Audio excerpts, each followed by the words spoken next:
I am B3 inspector speaking. Jayapandi Nadar மளிகை கடையில கொஞ்சம் ஜாமான் சொல்லிருக்கேன். அத வாங்கி உங்க ஸ்டேஷன்ல வைங்க. நம்ம வீட்டு வேலைக்காரன் வந்து எடுத்துக்குவான். உங்க இன்ஸ்பெக்டர் எங்க போயிருக்காரு? என்னது மோசடி கேஸ புடிக்க போயிருக்காரா? ஆஹா, நானும் அந்த கேஸ் தான் பாத்துட்டு இருக்கேன்.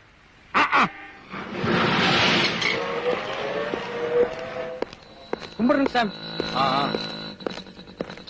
இது வரைக்கும் ஒருத்தன் என்ன ஏமாத்தி இருப்பானா?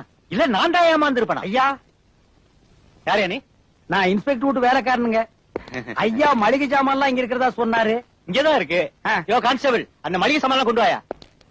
ஓ, நான் 1951 இருந்து ஐயா கொடுக்கறேன். ஐயா ஐஜி ஆபீஸ் போயிருக்காரா? என் ப்ரமோஷன் அப்படியே இருக்கு. நீங்க எல்லாம் மனசு வச்சா தான் நடக்கும். முடிப்போம். நீங்க எந்த வருஷம் டிபார்ட்மெண்ட்ல சேர்ந்தீங்க? உங்க டிஸ்டிங்ஷன் என்ன? உங்க கன்ஸ்ட்ரக்ஷன் என்ன? நீங்க என்னென்ன பரிசுகள் வாங்கிருக்கீங்க? இந்த கரகாட்டம் தெரியுமா உங்களுக்கு? இந்த வில்லுப்பாட்டு பாடுவீங்களா? பொய்க்கால் குதிரை ஆடுவீங்களா? உங்களை பத்தின டீட்டெயில் எல்லாம் ஒரு லெட்டர்ல எழுதி குப்பத்துல வந்து என்ன பாருங்க. ஃபர்தரா நான் உங்களை என்ன பண்றதுங்கிறத திங்க் பண்றேன்.